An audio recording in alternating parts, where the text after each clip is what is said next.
ఓం హరి ఓం శ్రీ గురుభ్యో నమః. హరి ఓం. దయానంద చరణో మనసా స్మరామి, దయానంద చరణో శిరసా నమామి. ఈరోజు భారతదేశంలో అయోధ్యలో సుదీర్ఘకాలం ఒక తపస్సు జరిగింది,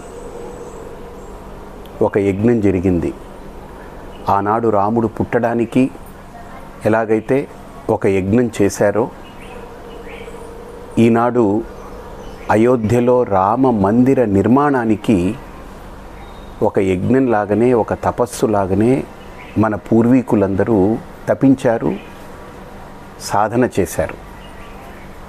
దాని పర్యవసానమే అయోధ్యలో శ్రీరామ మందిరం. అలాగే ప్రతి మందిరానికి ఒక ఔన్నత్యం ఉంది. అలాంటి ఆలయాల సముదాయంలో భారతీయ సనాతన ధర్మంలో రామేశ్వరం అనేటువంటిది ఒక అద్భుతమైనటువంటి జ్యోతిర్లింగంగా వేల సంవత్సరాల నుంచి మనం ఒక శ్రద్ధ, భక్తి, విశ్వాసంతో పూజిస్తూ ఆరాధిస్తూ వస్తున్నాం.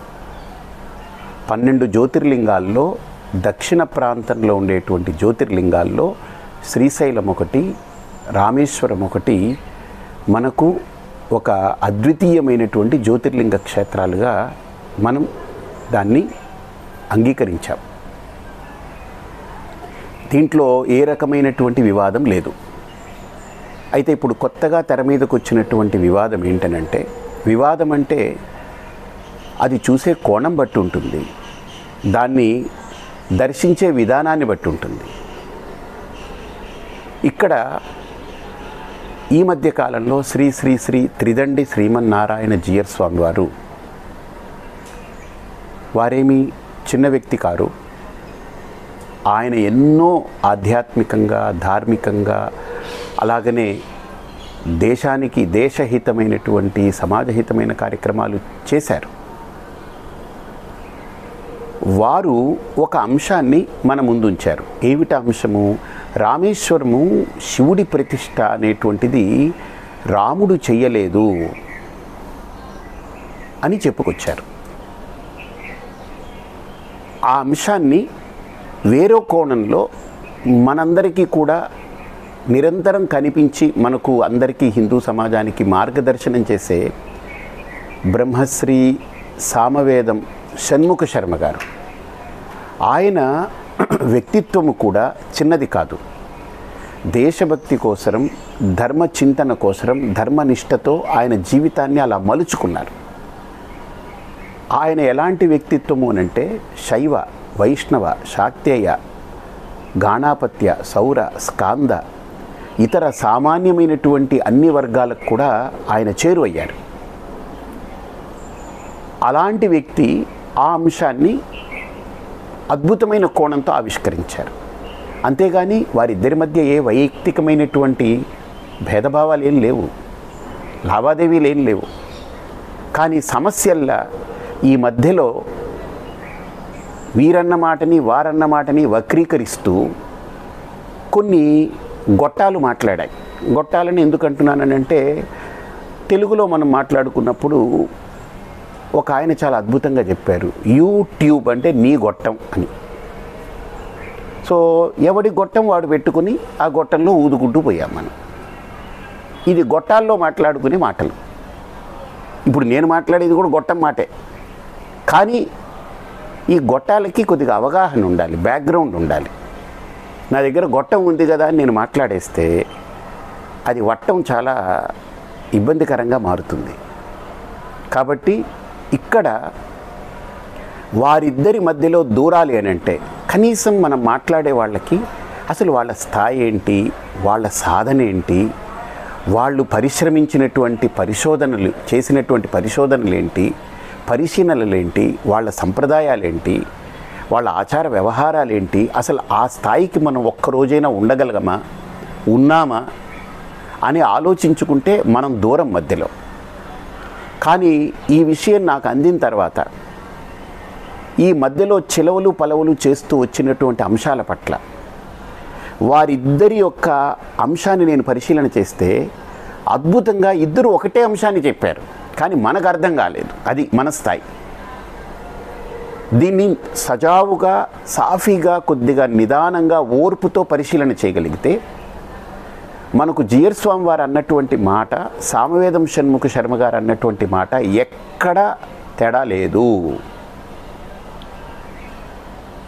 శ్రీరామచంద్రమూర్తి ఈశ్వరుణ్ణి ఆరాధించారు, ఈశ్వరుణ్ణి ప్రార్థించారు, ఈశ్వరుడి అనుగ్రహానికి పాత్రుడయ్యారని సామవేదం షణ్ముఖ శర్మ గారు చెప్పారు. అదే విషయం వాల్మీకి రామాయణంలో తేటతెల్లంగా ఉంది. అదే విషయాన్ని జియర్ స్వామి వారు కూడా తేటతెల్లం చేశారు, అందులో ఏం అనుమానం లేదు. కాబట్టి వీరిద్దరి అంశం ఒకటే అని మనం ఒక నిర్ధారణ రావాలి అని అంటే కొన్ని ఆధారాలు కావాలిగా. వీరు మాట్లాడినటువంటి మాట మనకు గ్రంథంలోనో కావ్యంలోనో మనకున్నటువంటి రామాయణంలో ఉన్నటువంటి ప్రమాణాలు ఇవే కదా కావాలి. అందులో మొట్టమొదట జియర్ స్వామి వారు చెప్పినటువంటి ఒక గొప్ప కోణం ఏంటనంటే, మనం నాణ్యానికి ఒకవైపు చూసి అలాంటి వ్యక్తుల యొక్క జోలికెళ్ళి మనం ఏదో కెలికి మన దగ్గర ఏదో గొట్టం ఉంది కదా, మనం ఏదో బొట్టు పెట్టుకున్నాం కదా అని మీరు వస్తాదులు కారు. మీరు ఈ ధర్మాన్ని, ఈ సనాతన సంప్రదాయాన్ని, సంస్కృతిని మాట్లాడేటువంటి స్థాయి మనకు లేదు. గొట్టం ఉంటే సరిపోదు, మన సాధన కావాలి, గురు శుశ్రూష కావాలి, గురుకుల వాసం చేయాలి, దీక్షలు తీసుకోవాలి, అధ్యయనం చేయాలి, స్వాధ్యాయం ఉండాలి, తపస్సు ఉండాలి, యమనేమ ఆసన ప్రాణాయామాదులు ఉండాలి. ఇన్ని ఉంటే కానీ మాట్లాడడానికి కూడా అర్హత ఉందో లేదో ఆలోచించుకోవాల్సినటువంటి పరిస్థితి. ఇవి ఏవీ లేకుండా ఒక గొట్టం చేతిలో ఉందని మన ఇష్టం వచ్చినట్టు వట్టం తిరిగితే కుదరదబ్బాయి. మనమందరం చాలా సంయమనంతో పెద్దవాళ్ల విషయంలో మనం వేలు పెట్టి గందరగోళం చేసుకోవద్దు. ఈ ధర్మాన్ని రోడ్డుకి ఈడ్చకుండా చాలా విజ్ఞానంతో, దాన్ని వివేకంతో, వివేచనతో, విచక్షణతో దాన్ని పరిశీలన చేయాల్సి ఉంటుంది. ఇప్పుడు ఒక 30 రోజులుగా నేను దీని మీద అధ్యయనం చేసి పరిశీలన చేసి ఈ కోణాలన్నీ నాకు అందులో బయటపడ్డాయి. జియర్ స్వామి వారు లేవనెత్తినటువంటి అంశానికి వారే అద్భుతమైన పరిష్కారం ఇచ్చారు. అది మనం చూసుకోలేకపోతున్నాం. కాబట్టి ఇక్కడ వారిచ్చినటువంటి 3 పరిష్కారాల్లో మొట్టమొదటి పరిష్కారం ఏంటనేది చూస్తాం. వారేమన్నారు? చరితం రఘునాథస్య శతకోటి ప్రవిస్తరం ఏకైకమక్షరం ప్రోక్తం మహాపాతక నాశనం. అద్భుతమైన శ్లోకం ఇది. వారే దీన్ని బోధించారు. ఒక్కసారి వారి మాటల్లో విందాం. చరితం రఘునాథస్య శతకోటి ప్రవిస్తరం ఏకైకమక్షరం ప్రోక్తం మహాపాతక నాశనం. విన్నాం కదా. ఇప్పుడు వారు ఏం చెప్పారనంటే, రఘునాథస్య చరితం అంటే సాక్షాత్తు శ్రీమన్నారాయణుడు మానవుడిగా పుడతాను, నేను ఏ దైవీకమైనటువంటి శక్తులు మహిమలు చూపిస్తూ ఈ భూమి మీద ఉండను, సర్వసామాన్యమైన మానవుడిగా పుట్టి ఒక మర్యాద పురుషోత్తముడిగా ధర్మం కోసమే నేను జీవిస్తాను, ధర్మానికే అంకితమై ఉంటాను, ధర్మానికి ప్రతిబింబంగా ప్రవర్తిస్తాను అని ఒక ప్రతిజ్ఞ తీసుకుని ఈ భూమి మీదకి ఆయన అవతరించారు. అవతరించినటువంటి శ్రీరామచంద్రమూర్తి ఆయన యొక్క చరిత ఏదైతే ఆయన యొక్క చరిత్ర ఉందో అది మనం ఈరోజు చూసే 24,000 శ్లోకాలు కాదు, 100 కోట్ల శ్లోకాలతో విస్తరించి ఉన్నటువంటి ఘన చరిత్ర శ్రీరామచంద్రమూర్తిది. మనం 24,000 శ్లోకాలకే పరిమితమైతే ఎన్నో అంశాలు మనం మిస్ అయిపోతుంటాం. జియర్ స్వామి వారు చెప్పారు అది. కాబట్టి 24,000లోనే మనకు రామాయణం మొత్తాన్ని కుదించి చూస్తే మిగతా 99,99,76,000 శ్లోకాలు మనకు కాకుండా అయిపోతున్నాయి. కాబట్టి ఇప్పుడు మనందరం ప్రశ్నించుకోవాల్సింది, ఆల్ యూట్యూబర్స్ అందరూ కూడా మనం ఆలోచించాల్సింది, అసలు మనకు 24,000 శ్లోకాల్లో ఎన్ని కాండలు ఉన్నాయి, ఎన్ని సర్గలు ఉన్నాయి, ఎన్ని దాంట్లో శ్లోకాలు ఉన్నాయి, అసలు ఏ శ్లోకము ఎవరు ఏంటనేటువంటిది మనకు పూర్తి అవగాహన లేదు వీళ్ళకి తప్ప. ఇప్పుడు జిఆర్ స్వామి వారికో, సామవేదం షణ్ముఖ శర్మ గారు లాంటి వాళ్ళకో, అలాంటి పండితులకో, దాని మీద కృషి చేస్తున్న వాళ్ళకో తప్ప మనము ఆ జోలికి వెళ్ళడం కరెక్ట్ కాదు. వెళ్ళాల్సి వస్తే దాని మీద కంప్లీట్ అధ్యయనం చేయండి, పరిశీలన చేయండి, పరిశోధన చేయండి, అప్పుడు మాట్లాడండి. ఇప్పుడు 24,000 శ్లోకాల్లోనే మనకేమీ తెలియదంటే ఇక 99,99,76,000 శ్లోకాలు ఉన్నట్టే మనకు తెలియదంటే అవి ఎక్కడున్నాయో మనకు తెలియదు, అందులో ఏం చెప్పారో తెలియదు. మనం ఎవళ్ళం ఇవన్నిటిని నిర్ధారణ చేసి పాడేసేదానికి? మన దగ్గర ఒక 1,00,000 రూపాయలు పరికరం పెట్టుకుని లేదా ఒక 20,000 పరికరం పెట్టుకుని మొత్తం శాస్త్రాల్ని, ధర్మాల్ని, జాతిని, సంస్కృతిని, సంప్రదాయాల్ని, పరంపరల్ని, దేశాన్ని మొత్తం డిసైడ్ చేసేస్తావా మనం? ఒక 20,000 రూపాయలు ఫోన్ ఎట్టుకుని ఇదే మనం చేసేది? ఈ ధర్మానికి సేవ, ఈ జాతికి చేసే సేవ ఇదేనా? ఇటువంటి అంశాలని మనం పరిగణలోకి తీసుకోవాలి.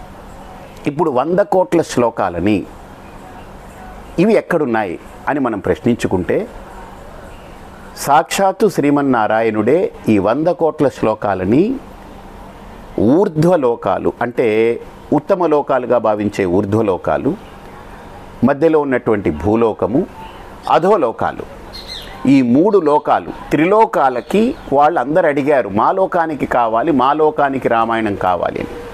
అయితే 100 కోట్లు ఒకే లోకానికి ఇస్తే కుదరదు కదా, ఒకే విభాగం చేసిస్తే దాన్ని 3గా విభజించి 33 కోట్ల 33 లక్షల ఇలాగ విభజిస్తూ పోయి ఊర్ధ్వలోకాలకి అన్ని కోట్లు ఇచ్చారు, కింద అధోలోకాలకి అన్ని కోట్లు ఇచ్చారు, ఇంకొక విభాగాన్ని భూలోకానికి ఇచ్చారు. ఇలా 3గా విభజించేస్తే ఒక్క శ్లోకం మిగిలిపోయింది. ఆ ఒక్క శ్లోకాన్ని కూడా ఏం చేశారనంటే దాన్ని పాదాలు విడగొట్టారు. అందులో ఒక్కొక్క పాదానికి 8 అక్షరాలు ఉంటాయి. ఇలా 4 పాదాలు అనుష్టుప్ ఛందస్సులో ఉంటుంది. 4 పాదాలు ఇంటూ 3 అంటే 8 అంటే 32 అక్షరాలు. ఈ 32 అక్షరాలని మళ్ళీ ఊర్ధ్వలోకాలకి 10 అక్షరాలతో ఒక అంశం, భూలోకానికి మళ్ళీ 10 అక్షరాలతో ఒక అంశం, అధోలోకాలకి 10 అక్షరాలు ఇచ్చారు. ఇంకా వెరసి మొత్తం మిగిలింది 2 అక్షరాలు. ఈ 2 అక్షరాలు మిగిలితే 100 కోట్లల్లో అన్ని కరెక్ట్గా పంచైన పోగా 2 అక్షరాలు మిగిలితే దాన్ని ఎవరికి ఇవ్వాలని చూస్తే శివుడు వచ్చి ఇది నాకు కావాలని తీసుకున్నాడు. ఆ 2 అక్షరాలే ఈరోజు రామ అనే తారక మంత్రం. అది ఎవరికి ఇవ్వాలో వాళ్ళకి ఇచ్చాడు నారాయణుడు, ఎవరికి ఇస్తే అది పదిలమో వాళ్ళకి ఇచ్చాడు నారాయణుడు. అంటే నారాయణుడికి తెలుసు ఇది ఎవరికి ఇచ్చినా ఇది పదిలం కాదు, ఇది ఈయనే పదిలంగా చూడగలడు. రక్షకుడు, జగద్రక్షకుడు, ఆయన లోకరక్షకుడు, విశ్వనాథుడు, ఆయనకి ఇవ్వాలనేటువంటిది ఇచ్చారు. ఆయన ఏం చేశారు, ఈ రామమంత్రాన్ని ఒక సంకల్పంతో ఎవరైతే కాశీలో మరణిస్తారో వాళ్ళకి నేను ఈ తారక మంత్రాన్ని ఉపదేశిస్తానన్నారు ఆయన. రామ అనే 2 అక్షరాలని అద్భుతంగా క్రోడీకరణ చేశారు. ఎక్కడి నుంచి వచ్చింది ఈ 2 అక్షరాలు? రా అనేది నారాయణ మంత్రంలో జీవాక్షరం, మా అనేది పంచాక్షరి మంత్రంలో ప్రాణంతో కూడుకున్నటువంటిది. నారాయణ శబ్దంలో రా తీసేస్తే నాయనాయ అంటే గతి లేదు అని అర్థం. రా పడితేనే నరానాం ఇమాని ఫలాని నారాని తేషాం అయనం యస్మాత్స నారాయణ. మనకు గతి, మతి అన్నీ కూడా ఆ పరమాత్ముడే అని మనకు అర్థం వస్తుంది. నమశివాయలో మకారం తీసేస్తే న శివాయ అంటే అమంగళమగుగాక. శివం అంటే మంగళం, నా అంటే అమంగళం. మకారం తీసేస్తే అమంగళమైపోతుంది. అక్కడ రా తీసేస్తే గతి లేకుండా పోతుంది. అంటే అక్కడ మతి లేదు, ఇక్కడ అమంగళం. ఇంకా మనిషికి ఇంకా అంతకంటే దరిద్రం ఏముంది?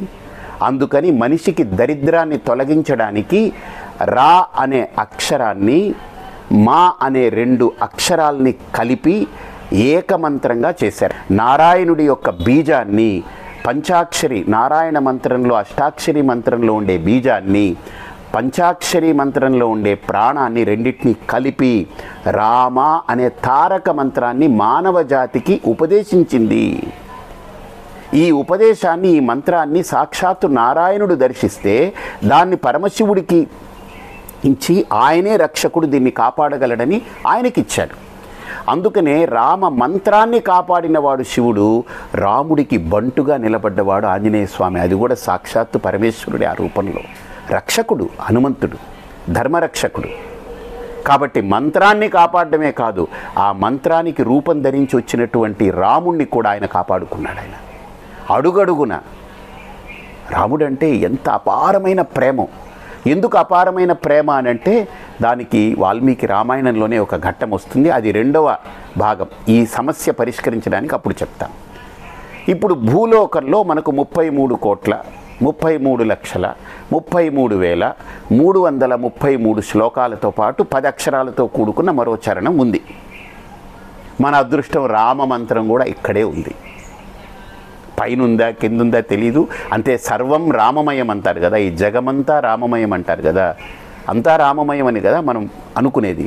అంతటా ఉంటుంది రామమయం, కానీ అక్షరాలు 2 మన అదృష్టం, మనకు ఉపదేశమైంది సాక్షాత్తు పరమశివుడి ద్వారా. కాబట్టి ఈ 33,33,33,330 ప్లస్ 10 అక్షరాలతో కూడుకున్న శ్లోకం ఏమైనట్టు? ఒక 24,000 శ్లోకాల్ని వాల్మీకి దర్శించారు ఈ భూమి మీద. మిగతా శ్లోకాలన్నీ సప్తద్వీపాచ మేదిని అంటే 7 ఖండాలతో 7 ద్వీపాలతో కూడుకున్నటువంటిది ఈ భరతవర్షము, అంటే ఈ భూభాగము. దాంట్లో భరతఖండము ఒకటి. ఈ భూభాగంలో వాల్మీకి మహర్షి 24,000 శ్లోకాల్ని దర్శించారు ఆయన రామాయణాన్ని. అలాగనే అగస్త్యుడు, పులస్త్యుడు, వశిష్ఠుడు ఇలాగా అనేకమైనటువంటి ఋషులు తపస్సు చేసి ఈ భూమి మీద 33,33,33,333 ప్లస్ 10 అక్షరాలతో కూడుకున్న చరణాన్ని దర్శించి పెట్టారు. ఇప్పుడు మన ముందు జియర్ స్వామి వారు చెప్పినటువంటి అంశం ఏంటనంటే, ఒరే 24,000 శ్లోకాలే పట్టుకుని ఇదే రామాయణం అనుకుని కూర్చోకండిరా, ఇంతమంది ఋషులు దర్శించిన దాంట్లో ఎక్కడుంటుందో అది ఉండొచ్చుగా. రామేశ్వరంలో సాక్షాత్తు రాముడు ఈశ్వరుణ్ణి ఆరాధించాడు, ఆయన అనుగ్రహానికి పాత్రుడయ్యాడని చెప్పొచ్చుగా, చెప్పకుండా ఉండరుగా. లేకుండా అయితే పుట్టదుగా ఒక స్థల పురాణం. కాబట్టి ఇప్పుడు ఏదర్ మనకు క్లారిఫికేషన్ ఎవరివ్వాలి అని అంటే మనం కాదు దీని గురించి ఆలోచించాల్సింది. జియర్ స్వామి వారే ఈ 100 కోట్ల శ్లోకాల్ని మనకు తెచ్చి మనకు చూపించగలిగితే దాంట్లో స్పష్టంగా మనకు తేటతెల్లమవుతుంది. ఈ వివాదానికి ఫుల్ స్టాప్ పడుతుంది. లేదంటే దీని గురించి గప్చుప్ మనం కానీ, వారు కానీ, వీరు కానీ, నవారు కానీ, శివారు కానీ ఎవ్వరూ మాట్లాడడానికి లేదు. దీని గురించి ఏమి డిస్కషన్ వద్దు. ఎందుకంటే మన దగ్గర 24,000 శ్లోకాలు పెట్టుకుని చూపించాలంటే ఎలాగా 100 కోట్లల్లో మనం చూడకుండా. కాబట్టి ఇది మనకు ఒక ప్రధానమైన అంశం. ఇక 2వ అంశం ఏంటనంటే వాల్మీకి రామాయణంలోనే ఈ అంశాన్ని ప్రస్తావించారు. ఎక్కడ? యుద్ధకాండలో 126వ సర్గలో అత్ర పూర్వం మహాదేవః ప్రసాదమకరోత్ ప్రభుః అని వాక్యం ఉంది, శ్లోకం. అంటే లంక నుంచి వెళుతున్నప్పుడు సీతమ్మ వారికి చెప్తారట శ్రీరామచంద్రమూర్తి, సీతమ్మ ఇక్కడ నేను పూర్వం ఇక్కడికి లంకకి రావడానికి ముందు ఇక్కడ మహాదేవుణ్ణి ఆరాధన చేశాను. అత్ర పూర్వం మహాదేవః ప్రసాదమకరోత్, మహాదేవుడైనటువంటి ఆ పరమేశ్వరుడు నన్ను అనుగ్రహించాడు, ఇక్కడ నా ప్రభు ఆయన అని చెప్తాడట. చూడండి, రాముడు సీతమ్మతో ఆయన నా ప్రభు అనంటే శివుడు ఎంత గొప్ప దేవుడో, ఆయన రాముడు నా ప్రభు అని హనుమంతుడి రూపంలో వచ్చి ఆయనకి బంటుగా ఉండి సేవలందించారు. వాళ్ళిద్దరి మధ్య అంత సఖ్యత ఉంది. సీతారాముల మధ్య ఎంత సఖ్యత ఉందో అంతకంటే కోటాను కోట్ల రెట్ల సఖ్యత సాక్షాత్తు శ్రీమన్నారాయణుడికి మహాదేవుడైనటువంటి పరమేశ్వరుడి మధ్య ఉంది. దాన్ని ఎవ్వరూ ఏమీ చేయలేరు. ఇది సత్యం సత్యం సత్యం. ఈ సత్యాన్ని ఎవ్వరూ మార్చలేరు. అందుకనే ఒకరికొకరు అనుసంధానంతో అనుబంధంతో అలా వాళ్ళ యొక్క కళ్యాణ గుణాల్ని మనకు అందించారు. వాళ్ళు ఒకరికొకరు ఎక్కడ విభేదం లేదు. ఇప్పుడు మన మధ్యలో ఇవన్నీ సమస్యలు వస్తున్నాయి. మనకుండే బోల్డ్ సమస్యల్లో ఈ షష్టగ్రహ కూటమి, అష్టగ్రహ కూటములు దాని ప్రభావమే అనుకుంటే ఇవన్నీ.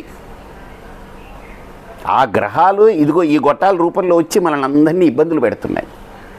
కాబట్టి ఇప్పుడు మనము కాముగా వింటే, ఇప్పుడు యుద్ధకాండలో ఈ సర్గలో సాక్షాత్తు రాముడే మహాదేవుడు అని అన్నారు. మహాదేవుడు అంటే ఏంటి? మట్టె, చెట్ట, నీళ్ళ కాదు కదా. మనందరికీ తెలిసింది మహాదేవ శబ్దానికి అర్థం పరమేశ్వరుడు అని. ఎందుకని? దేవాది దేవుడు మహాదేవుడని. ఇప్పుడు చాలా కాలం క్రితం సీరియల్లో హరహర మహాదేవ్ అని వచ్చింది. హరహర మహాదేవ్ అంటే హరహర సముద్రం, హరహర మట్టెనే కాదు కదా. మహాదేవ శబ్దానికి జీయర్ స్వామి వారు సముద్రం అన్నారు అని ఒక వివాదం వచ్చింది. ఆయన ఎంత ఉదాత్తంగా చెప్పాడంటే, ఒరే ఇక్కడ ఉండేదంతా ఈశ్వరుడురా, ఉపనిషత్తే చెప్పింది, వేదమే చెప్పింది, ఈశావాస్యం ఇదం సర్వం, ఇదంతా ఈశ్వర సృష్టి, ఇది ఈశ్వర అనుగ్రహంతో ఇదంతా నిర్మాణమయ్యింది, వ్యక్తమయ్యింది, ఇది అవ్యక్తమవుతుంది, వ్యక్తావ్యక్త స్వరూపాలతో ఈ సృష్టి సాగుతూ ఉంది. కాబట్టి ఇక్కడుండే ప్రతి అణువు ఈశ్వరుడే అని సాక్షాత్తు జీయర్ స్వామి వారు చెప్పినట్టుగానే అది అర్థమవుతుంది. ఒక సముద్రమే కాదు శివుడంటే, ఆకాశము ఆయనే, గాలి ఆయనే, భూమి ఆయనే, నీరు ఆయనే, అగ్ని ఆయనే. అందుకనే నా, మా, షి, వా, యా అని పంచాక్షరాల్లో నా అంటే నభము ఆకాశము, మా అంటే మరుత్ గాలి, షి అంటే శిఖి అగ్ని, వా అంటే వారి జలము, యా అంటే పృథివీ యజ్ఞం. కాబట్టి ఈ పంచభూతాత్మకమైనటువంటి ప్రకృతి మొత్తము పంచాక్షరాలతో ఇమిడి ఉంది. కాబట్టి ఆ పంచభూతేశుడే ఈ సకల ప్రకృతికి ప్రాణం, ఆయనే జీవం, ఆయనే ఆధారం, ఆయనే మూలం, ఆయనే సర్వం. అయితే మనందరం బయట వెతుకుతామేమో ఈశ్వరుణ్ణి. కృష్ణుడు వచ్చి చెప్పాడు, ఈశ్వరుడు బయట కాదురా, ఈశ్వర సర్వభూతానాం హృదయేర్జున తిష్టతి. ఆ ఈశ్వరుడు సకల కళ్యాణ గుణాభిరాముడైనటువంటి ఆ పరంధాముడు, సర్వజ్ఞుడు, సర్వేశ్వరుడైనటువంటి ఆ మహాదేవుడు ప్రతి అంతరాంతరాల్లో దాగి ఉన్నాడు, నిండి నిబిడీకృతమై ఉన్నాడు, ప్రతి జీవరాశి యొక్క హృదయాంతరాల్లో దాగున్నాడని కృష్ణుడే భగవద్గీతలో ఎక్స్ప్లెయిన్ చేశారు. దీన్ని ఎవరూ కాదనలేం. కాబట్టి మహాదేవ శబ్దానికి సముద్రమే కాదు, సకల అంశము కూడా మహాదేవుడి యొక్క పేరుతో పిలువబడుతుంది. కాబట్టి జీయర్ స్వామి వారు చెప్పిన దాంట్లో ఎక్కడ వివాదం లేదు.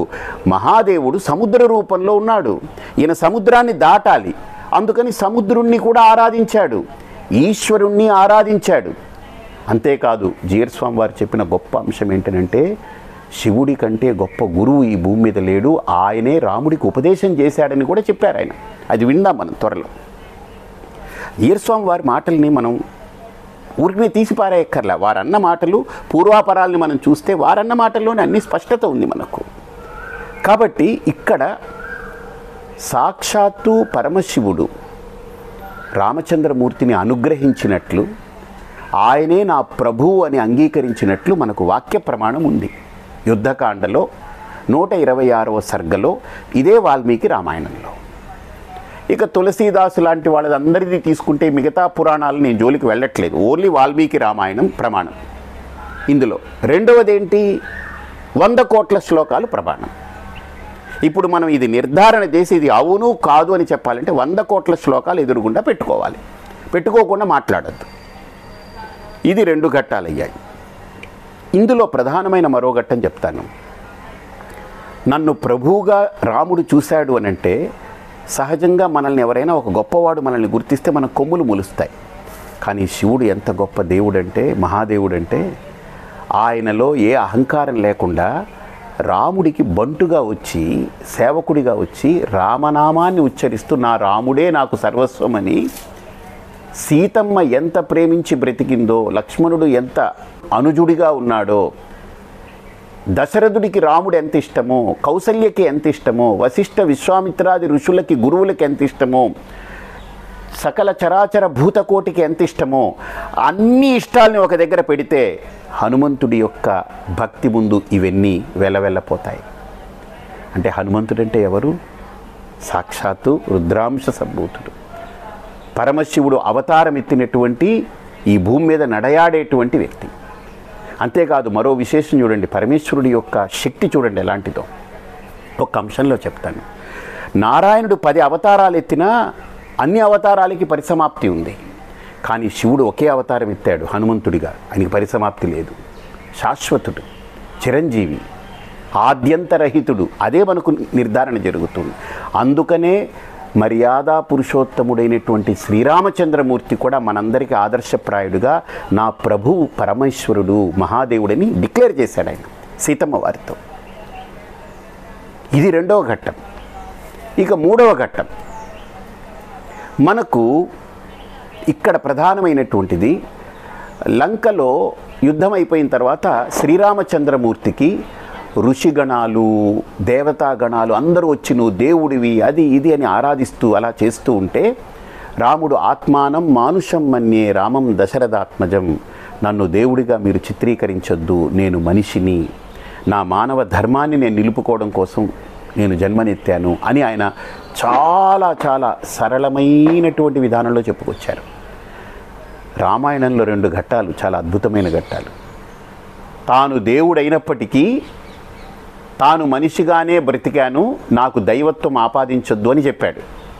అంటే దైవత్వాన్ని కాసేపు పక్కన పెట్టాడు, విస్మరించి మనిషిగా బ్రతికి మనిషిగా మానవ జాతికి ఒక మార్గదర్శనం చేశాడు. శివుడు కూడా ఎలాంటోడు, హనుమంతుడిగా అతులిత బలధామం, ఆయన యొక్క పరాక్రమము వర్ణించలేనిది, వెలకట్టలేనిది. అంత సర్వసమర్థుడైనటువంటి శక్తిమంతుడైన సాక్షాత్తు హనుమంతుడు ఈశ్వర సంభూతుడు, ఈశ్వరాంశ సంభూతుడు.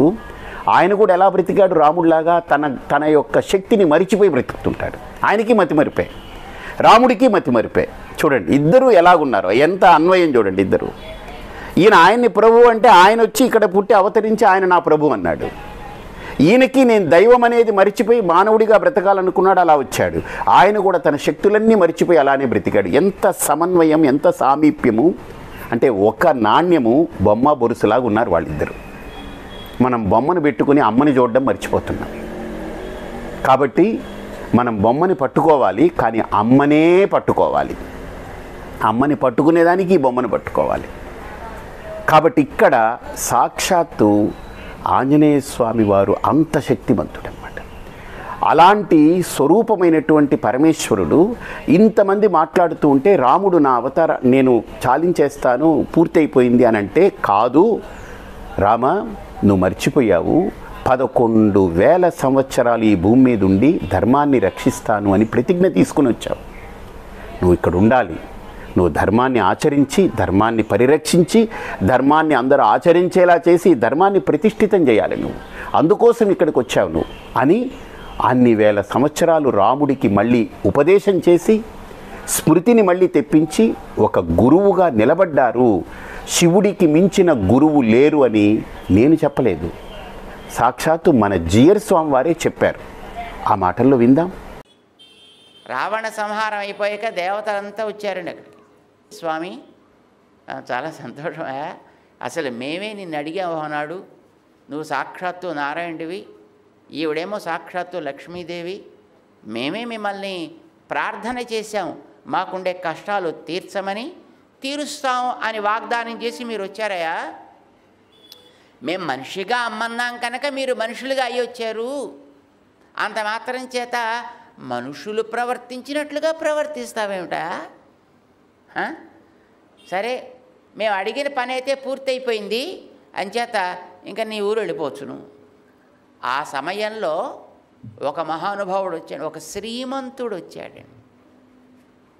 ఆయన 6లో సగం కనులు కలిగినవాడు అంటాడు వాల్మీకి భగవానుడు చాలా అద్భుతంగా. షడర్ధ నయన శ్రీమాన్ ముక్కణ్మూర్తి అని పేరండి. 3 నేత్రాలు కలిగినటువంటి త్రినేత్రుడు అని లోకమంతా కూడా ఆరాధించేటటువంటి ఒక మహనీయుడు వచ్చి, రామా సరే ఏదో వీళ్ళంతా చెప్తున్నారు కానీ నువ్వు వచ్చినటువంటి పని పూర్తి కాలేదా? నువ్వు వచ్చింది రావణ సంహారం కోసం రాలే, సజ్జన సంరక్షణ కోసం వచ్చావా?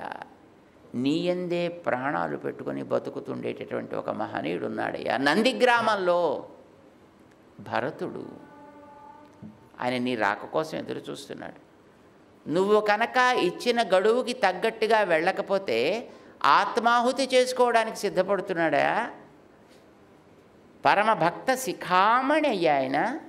కనుక నువ్వు వెనక్కి వెళ్ళి అతన్ని చక్కగా అనుగ్రహించి, ఆ తర్వాత నీ తల్లులు ఉన్నారు, వాళ్ళని కూడా కొంతకాలం ఆనందపరిచి, ప్రజలున్నారు నీవే సర్వము అని అనుకుంటూ బ్రతికేవాళ్ళు, వాళ్ళకి కూడా చాలా కాలం చక్కటి ఆనందాన్ని అనుగ్రహించి, ఆ తర్వాత నువ్వు ప్రామిస్ చేసావు గతంలో, నీకు జ్ఞాపకం ఉందో లేదో, 11,000 సంవత్సరాలు నేనుంటా ఈ భూమిని పాలిస్తూ అని చెప్పావు, జ్ఞాపకం ఉందా? అంచేత మా వాళ్ళంతా ఏదో తొందరపడి అడుగుతున్నారు కదా అని నువ్వు కూడా బయలుదేరేవు కాదు, అలా బయలుదేరవద్దు. చక్కగా 11,000 సంవత్సరాల కాలము ఈ లోకాన్ని నీ కళ్యాణ గుణ అమృతంతో ఆనందింపచేసి అప్పుడు దిగానయ్యా, వెళ్ళు భరతుడిని అనుగ్రహించు అని పంపించాడు. జ్ఞానాన్ని ఇవ్వగలిగిన మహనీయుడు ఆయన. ఏదేది ఏ సమయానికి అవసరమో ఆ జ్ఞానాన్ని, అది నీవు తత్వ సంబంధమైనతే అయితే దాన్ని, మరొకటైతే దానిని ఇచ్చేటటువంటి మహనీయుడు కనుకనే ఈశ్వరాత్ జ్ఞానం అన్విచ్చేత్. విన్నారు కదా? ఇప్పుడు చూడండి, సాక్షాత్తు పరమేశ్వరుడే రాముడికి ఉపదేశించినటువంటి గురువు అయ్యారు ఆయన.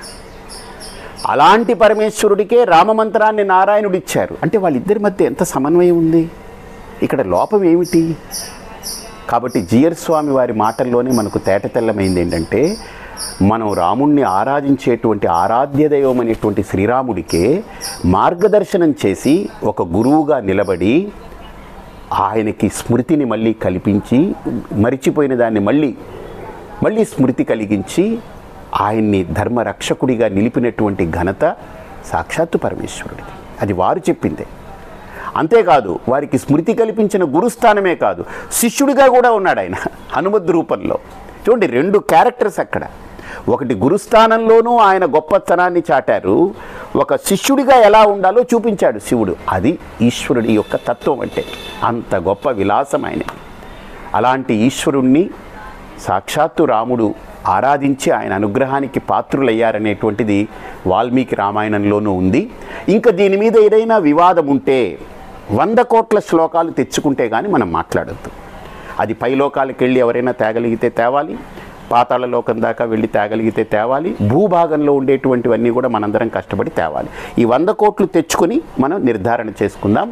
అంతవరకు అందరం రామనామాన్ని ఉచ్చరిస్తూ ఈశ్వర ధ్యానాన్ని చేస్తూ తరిద్దాం. స్వస్తి.